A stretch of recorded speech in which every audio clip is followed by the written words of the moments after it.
আচ্ছা কি রান্না হবে দিদা বলো।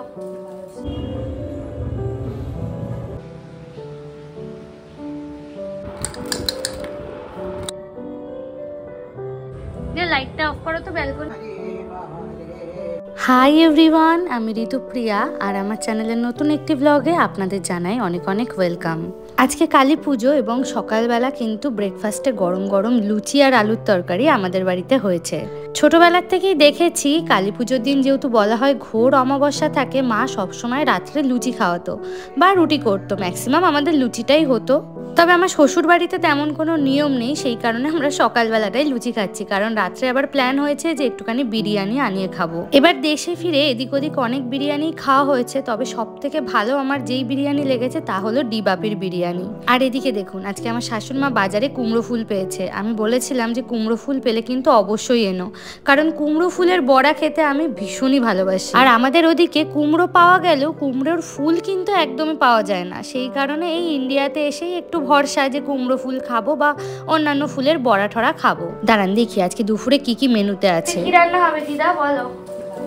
আজকে হবে লাল শাক, মিষ্টি আলু ভাজা, কুমড়া ফুল ভাজা, পার্শে মাছ, ধনেপাতা সিম দিয়ে পার্শে মাছ দিয়ে, তারপরে ডাল হবে ডাটা দিয়ে। ডাটা? ওই যে ওই ডাটাটা? এটা কিসের ডাটা? ঝালের ডাটা? জালের ডাটা না, জালের ডাটা। এদিকে আবার বাজার থেকে কিছু মাছও আনা হয়েছে। আমি যদিও এসব মাছ খেতে অতটাও ভালোবাসি না, আমি ওই রুই কাতলাটাই খাই, আর খাই চিংড়ি ইলিশ এইসবই, কিন্তু এখানে ওই পার্শে মাছ আর আনা হয়েছে ট্যাংরা মাছ।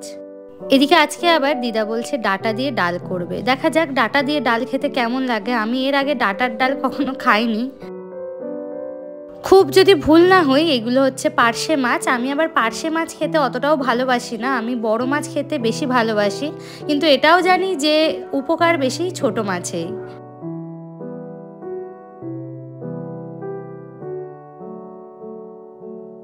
এই ভিডিওটা আমার অনেক দিন আগেই ফোনে তুলে রাখা ছিল, তবে আমি সত্যি কথা বলতে বাড়ির লোকের সাথে আনন্দে উল্লাসে এতটাই মত্ত ছিলাম যে ভিডিও এডিট করার সেরকমভাবে কিন্তু সময় পাইনি। আর সত্যিই তো দেখুন, যখন আসছিলাম ভাবছিলাম 45টা দিনের জন্য বাড়ি যাচ্ছি, কতগুলোই না দিন, কিন্তু দেখতে দেখতে আজকে সবকটা দিনই ফুরিয়ে গেছে। আজ বাদে কালই আমাদের কিন্তু ফ্লাইট। তবে এই যে ভিডিওটা আজকে আমি শেয়ার করছি এটা কিন্তু আমাদের কালী পুজোর দিনের ভিডিও। কালী পুজোর দিনই আমাদের এইসব রান্না হয়েছিল। আর আজকের স্পেশাল মেনু হচ্ছে লাউ পাতায় কাচকি মাছ ভাজা। এই কাচকি মাছ হচ্ছে অভিজিৎ বারাসাত মাছের আড়ত থেকে নিয়ে এসেছিল, অনেকদিন ধরেই ফ্রিজে ছিল, তো আজকে মামাম বললো যে আজকে এইগুলো বানিয়ে নেওয়া যাক। এই রান্না আমি প্রথমবার খাবো এবং আমার শাশুড়ি মাও হয়তো প্রথমবার রান্না করছে, তবে দিদা এই রান্নাগুলো আগেও অনেকবার করেছে। মামাম এখানে প্রথমে মাছগুলোকে ভালোভাবে ম্যারিনেট করে নিচ্ছে, পেঁয়াজ কুচি, ধনেপাতা কুচি, নুন, লঙ্কার গুঁড়ো, হলুদ গুঁড়ো সব কিছু দিয়ে। মশলাগুলো যাতে মাছের সাথে খুব ভালোভাবে মিশে যায় সেই জন্য এখানে একটু কাঁচা সর্ষের তেলও ছড়িয়ে নেওয়া হলো। এতে করে কি হবে, সমস্ত মশলা মাছের গায়ে খুব ভালোভাবে জড়িয়ে যাবে। এই রান্নার রেসিপিটার একটা শর্ট ভিডিও আমি অনেকদিন আগে আমার ফেসবুকে আপলোড করেছিলাম, আজকে এই বড় ভিডিওটাতেও শেয়ার করে নিচ্ছি। এই যে মাছগুলো এখানে খুব ভালোভাবে ম্যারিনেট করা হয়ে গেছে, এবার প্রত্যেকটি মাছ লাউ পাতার মধ্যে ভরে ভরে এইভাবেই সুতো দিয়ে ভেজে নেওয়া হবে। এরপর এগুলোকে কিন্তু এক এক করে তেলে ফ্রাই করতে হবে, তবে একবারে সবকটা মাছ রেডি করে নেব আগে, না হলে তেলে ভাজতে ভাজতে আবার সময় চলে যাবে। গোটা 7 পিস কিন্তু এখানে তৈরি হয়ে গেছিল, জানি না এগুলো খেতে কেমন লাগবে। দিদা তো বলছিল যে ভীষণই সুন্দর লাগে, সেই কারণেই দেখে এটা একটু এক্সাইটেড ছিলাম। এই যে লাউ পাতাগুলো মাছ ভরা দেখছেন, এগুলোকে এবার এক এক করে বেসনের ব্যাটারে ডুবিয়ে তারপরে গরম তেলে ছেড়ে দিতে হবে। এবারে গ্যাসের আঁচটা একদম লো করে খুব ভালোভাবে এগুলোকে ভেজে নিতে হবে। গ্যাসটা কিন্তু একদম বাড়িয়ে দিলে চলবে না, তাহলে ওপরটা পুড়ে যাবে এবং ভেতরের মাছগুলো কাঁচা থেকে যাবে। এদিকে আবার একটু ঠাকুর ঘরে চলে এসেছি, দেখছি দিদা কি করে। দিদা এখানে চন্দন বেটে তুলসী পাতায় মাখাচ্ছে ঠাকুরের চরণে দেবে বলে। বাড়িতে বয়স্ক মানুষ থাকলে কত সুন্দরভাবেই না পুজো অর্চনা করা যায়। আমি যখন জার্মানিতে থাকি ঠাকুরকে দুবেলা খেতে দেওয়া ছাড়া আমার আর কিছুই আলাদা করে করা হয় না। আর সত্যি বলতে নিজের দেশ নিজের বাড়ি না হলে কিন্তু এত আড়ম্বর করে পূজা অর্চনা করা যায় না। তাও হয়তো কিছু মানুষ করে, তবে আমার পক্ষে আর করা হয়ে ওঠে না।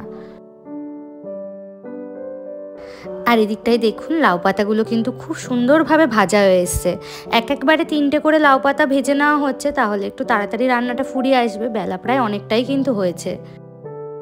ও মা, কি সুন্দর ফুলেছে দেখুন এই ওপরের লাউ পাতার বড়াটা। আমার শাশুড়ি মাকে বললাম একটা একটু খুলে দেখাও, দেখি ভেতরটা কেমন হয়েছে।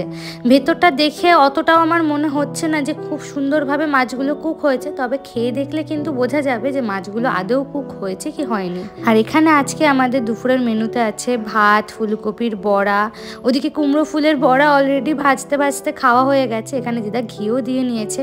এখানে রয়েছে শাক, এটা হয়তো কলমি শাক, আর এখানে আগের দিনে ছোলার ডাল ছিল, সেটাকে দিদা আবার শুকিয়েছে। আর এখানে মূলো দিয়ে ডাল রয়েছে।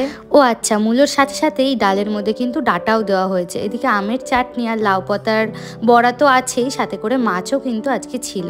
বেশ অনেক রকম পদে পদেই আজকে রান্না হয়েছে। তবে এই সবের মধ্যে আমার সব থেকে প্রিয় কি জানেন? আমার সব থেকে প্রিয় হচ্ছে ফুলকপির বড়া।